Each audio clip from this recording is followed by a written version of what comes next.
나는 하나님을 예배하는 예배자입니다.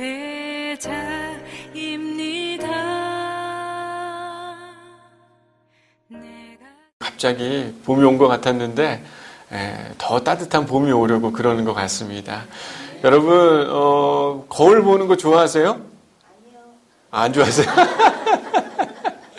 저는 거울 보는 걸 무척 좋아하는 사람 중에 한 사람입니다. 저는 지나가다가 이 쇼윈도우만 나오면 저는 항상 제 얼굴 보면서 이렇게 얼굴을 이렇게 만지면서 야 진짜 잘생겼다 너 최고다. 항상 저는 그렇게 생각을 해요. 거울 볼 때마다 저는 항상 내 모습을 보고 집에 있는 거울은 다 나를 위해서 있는 거울 같은 그런 느낌이 참 많이 듭니다.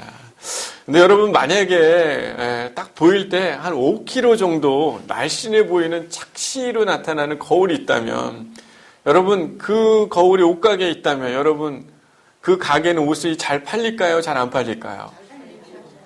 잘 팔리겠죠. 그죠? 왜냐면은 입으면 입을수록 맵시가 나니까. 제가 지금 오늘 양복을 입은 게 결혼할 때 입었던 양복입니다. 10년 전에 입었던 양복. 옛날에 안 맞았는데 지금은 딱 맞아요. 기분이 얼마나 좋은지 모릅니다. 축하할 일이죠. 그죠?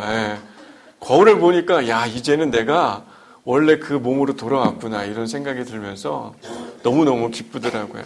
생각해보면 날씬하게 이렇게 보이려고 하는 것 어떻게 보면 우리가 입고 있는 옷에 대한 실체를 감추려고 하는 마음들이 있는 거죠. 5kg가 감량된 거울을 보면 뭔가 기분이 좋은 건 이미 우리 안에 5kg가 더 있다는 거 없다는 거예요. 없다는 거죠. 하지만 거울 5kg가 더 이렇게 날씬해 보이는 거울이 아닌 평평한 거울을 보면 괜히 좀 불편한 느낌이 들 수도 있을 것 같아요. 오히려 우리는 우리가 갖고 있는 현실을 잘 받아들이려고 하지 않는 모습들이 우리 안에 있는 것 같습니다. 자신이 가지고 있는 약점을 인정을 잘 안 하게 되는 거죠. 오히려 내가 가지고 있는 약점보다는 내가 뭔가 더 잘 되고 있는 모습, 강점인 모습을 보여주고 싶어 하는 게 아마 우리들의 다 똑같은 모습이라고 생각합니다. 여러분 백설공주라는 동화책 아시죠? 그죠?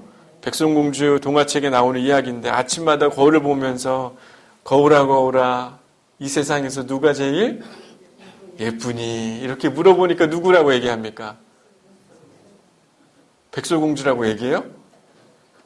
네, 동화책을 다시 읽으셔야 될 것 같아요. 왕비님이 제일 예쁩니다. 이렇게 처음에는 이렇게 얘기를 하죠. 어떻게 보면은 자신에 대해서 진실을 말해주는 거울보다는요, 거짓을 말해주는 마법의 거울을 우리는 훨씬 더 좋아하는 것 같습니다. 저는 거울아 거울아 누가 제일 잘생겼니 그러면 항상 저에게 어떻게 얘기한다고요? 그건 진실이라고 항상 믿습니다. 왜냐하면 하나님이 나를 너무너무 귀하다라고 말씀하기 때문에 저는 그 거울을 볼 때마다 얼마나 감사한지 몰라요. 현대사회에서요, 자신이 약한 것을 보여준다는 것은 마치 루저, 실패자, 뭔가 진 사람처럼 느껴지기 때문에 사회에서는 약하다는 걸 보여주기가 참 어렵죠.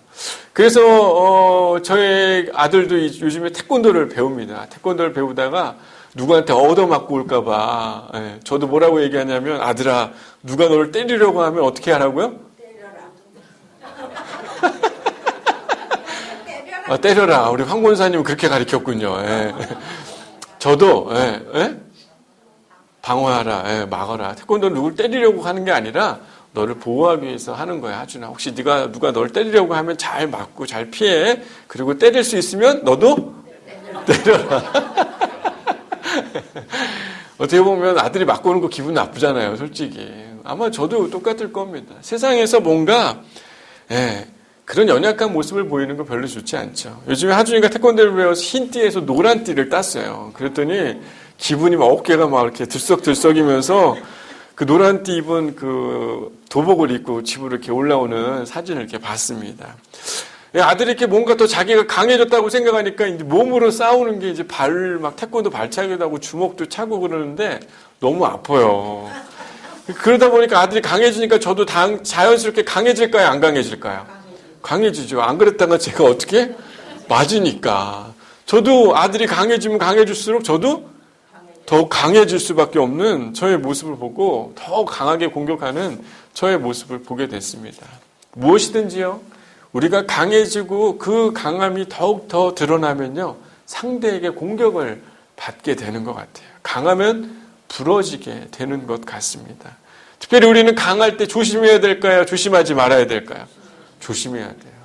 뭔가 내가 더 잘 나가고 있는 그때, 뭔가 내가 내 스스로 더 실력이 있는 것 같은 그런 느낌이 들어요. 인정을 많이 받는 그때 우리는 특별히 그때 많이 조심을 해야 합니다.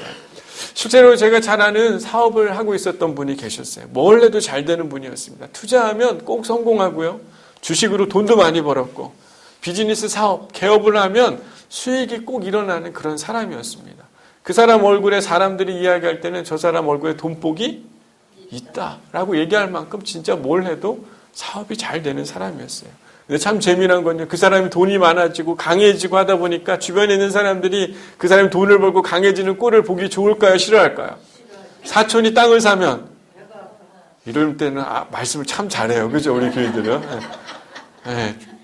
배가 아프잖아요. 그랬더니 주변에 있는 사람들이 어떻게 하면 제가 올라오니까 밟으려고 해서 사업을 어렵게 하고 자금을 융통시키지 않고 조금씩 그 파산에 이를 수 있는 길을 인도하면서 결국에 그가 파산을 하고 말았던 모습을 가까이서 봤습니다. 여러분 우리는요 뭔가 강할 때 능력이 있다고 생각할 때 우리는 진짜 조심해야 되고 주의 은혜가 필요한 때인 줄 믿습니다. 예전에 제 기억 속에 가장 두렵고 하나님을 간절히 찾았던 때가 있어요. 그때가 언제였냐면 제 누나, 저희 누나 작은 누나의 아들 우리 형준이를 어릴 때 제가 봤었어요. 돌 때쯤 됐던 것 같아요. 누나가 바쁜 이제 간호사 생활을 하니까 누나네 집에 가가지고 착하잖아요, 동생이. 제가 얼마나 착합니까? 가가지고 누나 회사 간 날 제가 아기를 막 돌보고 있었어요. 그런데 사탕을 돌 때, 이 사탕이 있길래 저는 잘 몰랐던 거죠. 나이가 28살쯤 됐는데 그때도 잘 몰랐던 거예요. 사탕을 아기 입에다가 넣은 겁니다, 제가. 그리고 작은 사탕은 목에 걸릴까봐 더 큰 사탕을 제가 형준이 입에다가 넣었어요. 그런데 그게 아이가 진짜 목에 걸린 거예요. 저는 그때 너무너무 충격적이었습니다. 아이가 숨을 못 쉬는 것 같은 그런 느낌이 들어가지고 막 등도 치면서 그때 정말 하나님 앞에 간절히 기도했어요. 하나님 도와달라고. 너무너무 막 눈물을 흘리면서 애 등을 치면서 막 그렇게 흔들고 그때 응급처치를 잘 배웠어야 되는데 그때는 잘 몰랐던 거죠.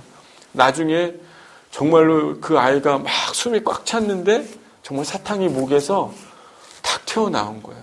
너무 감사해가지고. 그때 진짜 하나님한테 절실히 매달렸던 기억이 납니다.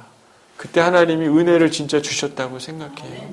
그때 너무 경험이 없다 보니까 119를 부를 생각도 없이 그냥 어떻게 해야 될지 잘 몰라서 눈물을 흘리면서 막 그 아이의 등을 치면서 사탕을 빼려고 했던 그 모습. 그래서 제 아내하고는 항상 사탕 관련된 일이 있으면 되게 조심스러워요. 제가 트라우마가 있어서. 어떤 교회 아이들이든지 안전에 대한 것들이 저에게는 상당히 중요합니다. 하나님이 도우셨다는 생각. 아마 그 경험이 없었다면요. 그 순간은 상당히 고통스러운 순간이었지만 하나님의 은혜를 저는 잘 경험을 못했을 것 같아요. 그리고 이건 하나님이 나를 도우셨구나 라는 은혜에 대해서 내가 고백을 잘 못했을 수 있지 않았을까 이런 생각이 듭니다. 오히려 우리는 뭔가 강할 때요. 특별히 약함을 인정하지 않지만요. 오히려 우리가 약함을 인정할 때 은혜는요. 우리 가운데 찾아오고 오히려 우리가 갖고 있는 약함으로 인해서 우리에게 큰 기쁨으로 돌아오는 때들이 상당히 많이 있습니다. 넬슨 만델라 대통령은요. 우리의 문제는 힘이 부족한 게 아니라 힘이 너무 많은 것 때문에 일이 일어난다. 이렇게 이야기를 했습니다. 사람들이요. 강해지면 교만해지고 자기보다 하나님보다 누구를 더 의지합니까? 자기를 의지하게 되죠. 자신의 권력을 의지하게 됩니다. 그런데 오히려 약하면 더 겸손해지고 자연스럽게 누구를 찾습니까? 하나님을 찾게 됩니다. 제가 이번에 지난주에 이제 기도원에 좀 다녀왔잖아요. 정말 양문교회 와서 거의 처음으로 기도원에 다녀왔어요. 제가 상당히 건강하고 몸이 튼튼한 사람이었습니다. 그죠? 엄청 건강하고 튼튼하고 이 양복이 안 맞는 사람이었어요. 10년 전에. 근데 지금은 살도 많이 빠지고 상당히 내가 몸이 약해졌구나 이런 느낌을 제가 많이 느꼈어요. 그러면서 제가 여러 가지 현대의학이나 또 영양제 여러 가지들을 의지하면서 또 몸을 회복하기에 상당히 노력을 많이 했는데 정작 하나님의 은혜를 내가 구하지 못했구나. 이런 생각이 참 많이 들었습니다. 하나님이 도우셔야 되는데 내가 그분의 은혜를 구하지 못했구나. 하나님 충분히 나를 회복시키시고 새롭게 하실 수 있는데 내가 그분의 은혜를 구하지 못했구나. 이런 생각을 이번 기도원에 있으면서 참 많이 생각이 들었던 것 같아요. 여러분, 하나님은 여러분에게 은혜를 주실 만한 분이신 줄 믿습니다. 여러분이 강한 그 순간에는요, 누구도 옆에 다가오지 않지만요, 여러분이 약하고 그분을 의지하고 그분을 찾을 때 그분은 분명히 우리 곁에 오셔서 그 은혜로 우리의 모든 필요와 넘어질 수 있는 그 발을 넘어지지 않게 우리를 돕는 분이신 줄 믿습니다. 이상하게 하나님은요, 우리를 하나님만을 의지하게 뭔가 우리를 흔드시는 때가 있는 것 같아요. 뭔가 하나님만을 바라봐야 될 수밖에 없는 상황으로 우리를 뭔가 흔들어 놓는 때들이 분명히 있습니다. 그때요, 우리는 하나님의 말씀을 잘 기억해야 됩니다. 나는 포도나무에 너희는 가지라. 그가 내 안에 내가 그 안에 거하면 열매를 많이 맺나니 나를 떠나서는 너희가 아무것도 할 수 없음이라. 여러분, 오늘 본문에 등장하는 바울도요, 상당히 힘이 있고 능력 있는 사람이었죠. 근데 이 당시 이 오늘 고린도 후서에 나오는 그 배경을 잠깐 설명해 보면요, 고린도 교회에 보내는 두 번째 편지의 이야기였습니다. 실제로 이 고린도 지역은요, 아주 강한, 그리고 강함을 칭송하는 도시였어요. 호화로운 삶과 안정된 삶을 추구하는 도시가 바로 고린도 도시였습니다. 엘리트들이 상당히 많은 곳이었던 것이에요. 그러니까 쉽게 생각하면 우리나라에서 어느 동네라고 이야기하면 될까요? 서울에 강남 정도는 되는 거예요. 아주 그냥 엘리트와 호화로운 건물과 웅장함, 이런 게 다 고린도의 분위기였다는 겁니다. 그래서 사람들이 즐거움과 이국적인 생활을 즐기는 곳이었기 때문에 오히려 사람들이 그곳에 와서 아주 거대한 양식, 거대한 건축물들을 보면서 자랑하고 싶은 그런 도시였다는 겁니다. 그런데 특별히 고린도후서에 등장하는 교인들의 모습이 그런 모습이었다는 거예요. 오히려 종교적인 이력을 내세우면서 자신들이 경험한 영적인 것들을 자랑하는 그 분위기가 고린도 교회의 분위기였다는 것입니다. 그러니까 쉽게 생각하면 내가 이 겉으로 보여지는 것들이 자랑할 만한 이야기들이 엄청 많은 걸 자랑하는 고린도 교인들의 모습을 보면서 바울이 이야기를 하고 있는 겁니다. 뭐라고 얘기합니까? 7절에 여러 계시를 받은 것이 지극히 크므로 너무 자만하지 않게 하시려고. 쉽게 생각하면 바울은요, 하나님으로부터 엄청난 계시와 기적과 놀라운 하나님의 말씀의 능력을 경험한 경험이 있지만 오히려 내가 그것들을 자랑할 수 있지만 자랑하면 본인이 어떻게 된다는 겁니까? 자만해질 수 있기 때문에 내가 자랑을 하지 않는다라고 이렇게 바울이 말을 하면서 오늘 본문이 시작이 되고 있는 것입니다. 실제로 7절에 보면요, 여러 계시를 받은 그 자신의 이야기가 있지만 자만하지 않게 하기 위해 하나님께서 자신에게 육체의 가시, 곧 사탄의 사자를 주었다라고 성경에 이렇게 기록을 하고 있습니다. 바울의 육체의 가시, 여러분 너무나 잘 알고 있습니다. 바울의 나름대로 육체의 어려움이 있었어요, 없었어요? 있었죠. 오늘 성경이 기록하고 있는 것처럼 내가 자랑할 만한 것이 많이 있고 남들보다 뛰어난 히브리인이며 아주 유명한 율법의 가브리엘의 또 제자이기도 하고 자신이 아주 특권을 가진 사람인 것들을 자랑할 수 있지만 내가 자랑하지 않는 이유는 바로 하나님의 은혜를 입고 있는 자이기 때문에 내가 자랑하지 않는다라고 이렇게 이야기를 합니다. 결국에 바울의 육체는요, 성경학자들이 여러 가지로 언급하지만 오히려 자신의 영적인 자랑보다 하나님을 의지할 수밖에 없음을 우리에게 알려주고 있는 하나의 단어인 거죠. 여러분, 바울에게는 그런 육체의 가시가 있었는데 여러분은 어떤 것이 여러분의 가시입니까? 하나님께서 무엇을 바꾸어 달라고, 치료해 달라고, 아니 없애 달라고 간구하는 것, 우리 삶에서 약함이라고 인정할 수밖에 없는 것, 그것은 여러분은 무엇입니까? 나의 약점은 땡땡땡이다. 여러분 빈칸에 뭐라고 쓰겠습니까?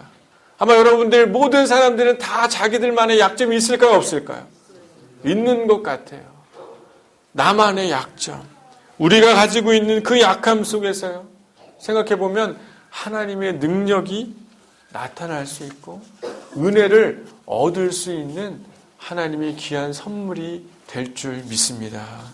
여러분, 허드슨 테일러라는 그런 선교사가요. 가장 자기가 약해 있던 그때 하나님이 놀라운 일을 이루셨다라고 그가 고백을 했는데 그가 몸이 아파서 런던에 있는 아파트에서 몸져 누워서 은둔하고 있을 때 그가 너무 아프니까 할 수 있는 게 뭐밖에 없었겠어요?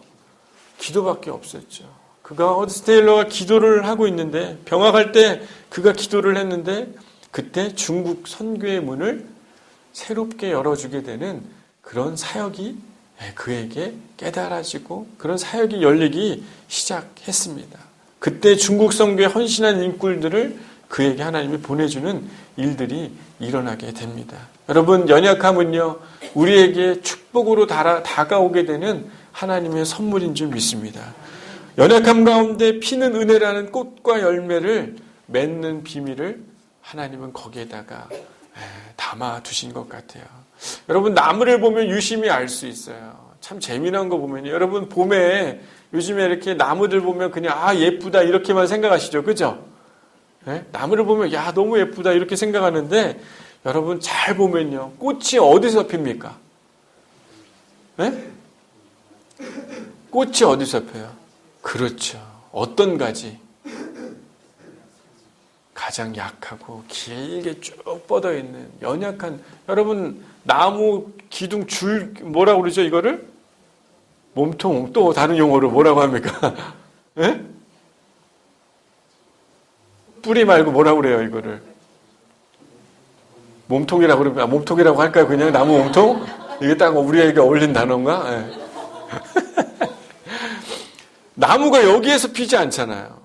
아주 연약한 순한 가지, 한들한들한 그 가지에서 꽃이 피고 꽃이 떨어져 열매를 맺지 않습니까?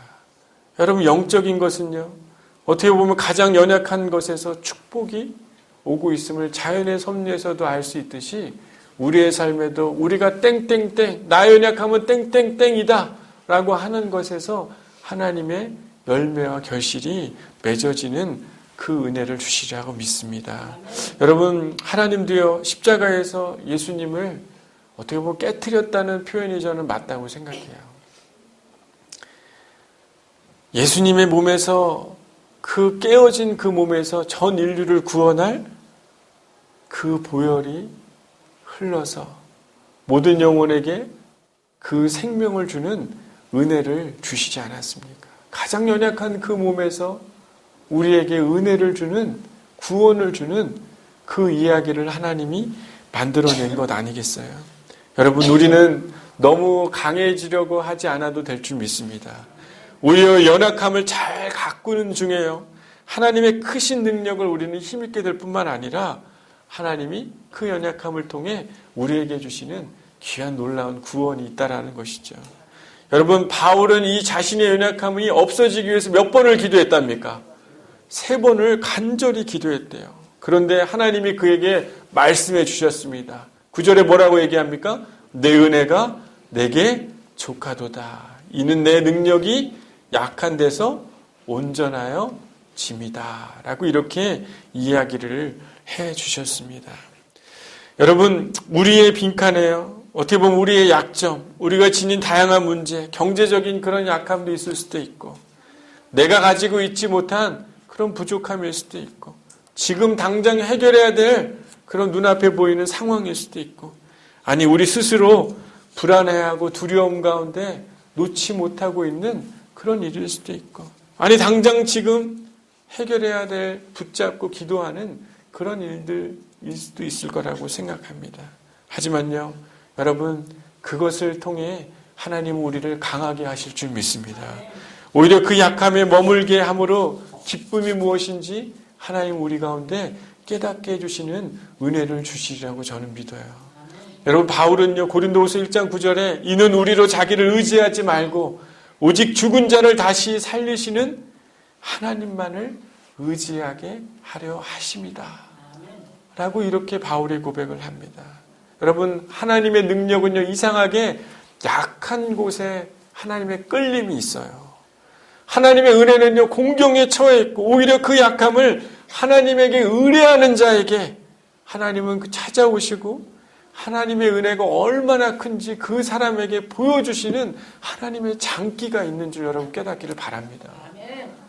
나는 아무런 은혜가 필요하지 않아. 아무 도움도 필요하지 않아. 나는 너무나 잘났어. 라고 하는 사람에게 하나님 찾아갈까요? 안 찾아갈까요? 이상하게 찾아가지 않아요. 여러분, 이상하게 하나님이 그런 사람 찾아가지 않습니다. 왜요? 찾아가봤자 별 볼 일이 있습니까? 없습니까? 없는 것이에요. 여러분, 하나님이요, 이 강하고 아주 약삭빠른 야곱을 야복강에서, 나루토에서 그를 어떻게 합니까? 환도뼈를 부러뜨리게 하죠. 깨트리죠. 그를 약하게 하고 느리게 그를 만들었습니다. 다리를 쩔뚝거리면서 살게 됐지만요, 오히려 그 약함과 느림으로 인해서 그의 가장 두려움이고 가장 큰 약함이었던 형에 대한 그 두려움을 하나님이 해결해 주시고 그의 인생의 기쁨의 길로 그를 변화시켜서 하나님의 약속의 그 땅으로 그를 이끌어가는 장면이 성경에 등장하고 있지 않습니까? 여러분, 저와 여러분의 빈칸에 어떤 것들이 적혀 있는지 잘 모릅니다. 하지만 분명한 것은요, 하나님의 은혜는 항상 충분하고 우리가 약할 때 사랑으로 찾아오셔서 우리를 강하게 하시고 우리를 새롭게 바꿔주실 수 있는 분인 줄 믿습니다. 우리 옆 사람 한번 보시겠습니까? 하나님이 당신을 강하게 하실 줄 믿습니다. 이렇게 같이 인사할까요?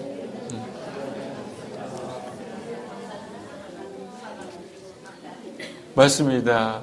여러분, 이 바울이요, 고린도 교회에 자기 자신을 자랑하는 수많은 사람들에게 얘기를 하고 있죠. 자신의 약함을 인정하고 깨달을 때 하나님의 임재와 능력이 찾아온다는 것을 오늘 말씀을 통해 바울이 이야기를 하고 있는 것이에요. 여러분, 잠깐 한번 상상해 보겠어요? 여러분, 작은 빈컵을 한번 이렇게 모양 저를 한번 따라서 해보세요. 작은 빈컵을 한번 가지고 계신다고 생각해 보십시오. 빈컵이에요. 채워야 되지 않겠습니까? 수도꼭지가 있는 곳으로 가서 물을 한번 받아보세요. 상상을 한번 해보세요. 여러분, 지금 물이 잘 받아지고 있습니까? 다 찼나요? 다 차면요, 자연스럽게 수도꼭지가 어떻게 돼요? 잠겨지죠. 네. 자, 어떻게 보면 이 작은 컵이 고민이라고 한번 생각해 보죠. 여러분의 삶의 고민. 가지고 호수, 수도꼭지에 물을 넣으면 채워지는 하나님의 은혜가 있는 것이. 자, 이제 좀 해결이 됐어요. 그죠? 또 한번 고민해 보자고. 이제는 좀 팔을 한번 더 크게 벌려볼까요? 양동이라고 해봅시다. 양동이도 지금 비어 있어요? 꽉 채워져 있습니까? 비어 있어요. 아까 고민보다는 좀 더 큰 여러분의 가지고 있는 삶의 현실적인 문제라고 생각해 보자고요. 여러분, 어디로 가야 되겠습니까? 어디로 가요? 아까 물이 흘렀던, 내려왔던 그곳에 가서 한번 받아볼까요? 한번 받아보세요. 다 채워졌습니까? 지금 좀 채워지고 있는 중이죠? 다 채워졌죠? 네, 넘칠 만큼 채워진 것 같아요. 다시 한번 볼까요? 여러분, 한번 건강이나 이런 다양한 들기 힘든 양동이보다 더 큰 것, 더 큰 물탱크를 여러분 차에다 싣고 왔다고 생각해 보자고요. 건강이라든지, 아니면 관계의 문제이든지, 아니면 여러분 죽음이든지, 여러분의 현실에 당면한 가장 위기와 같은 그런 물탱크라고 생각해 보자고요. 여러분, 다시 어디로 가야 되겠습니까? 아까 컵을 채우기도 하고 양동이를 채웠던 곳을 어떻게 해야 되는 거예요? 다시 가면 어떻게 됩니까? 자연스럽게. 하나님이 적당하게 채워주실 것이에요. 우리는 어떤 것을 가지고 간다 할지라도 하나님은 분명히 우리에게 채워주시리라고 믿습니다. 하준이랑 제가 여행을 갔는데요.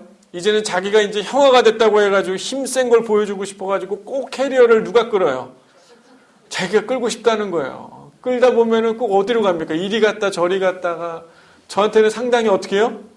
불편하고 신경 쓰일 만한 일 아니겠어요?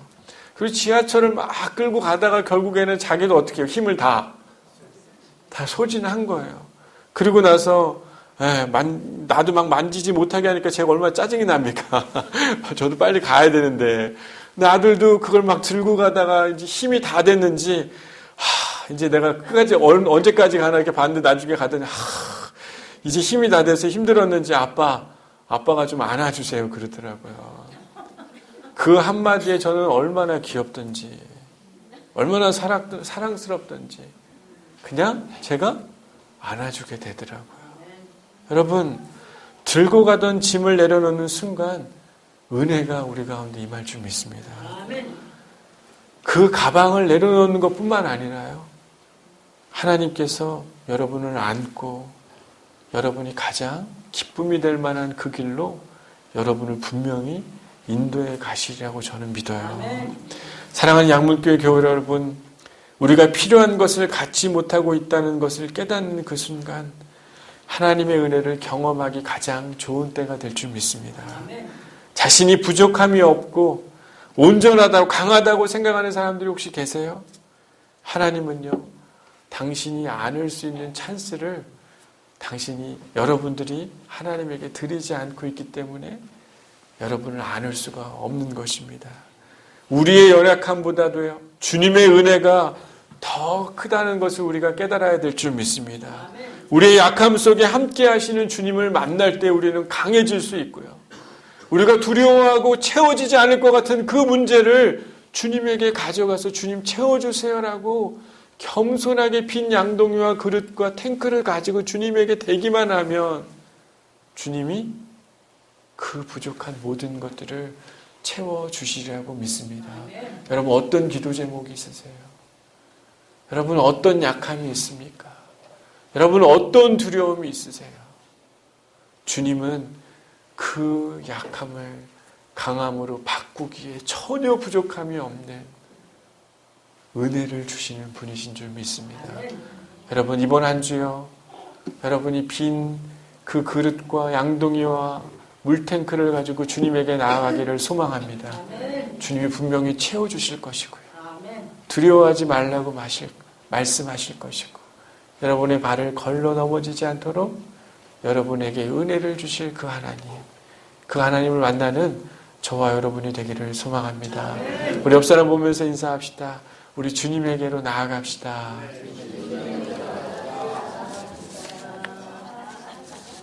기도하겠습니다.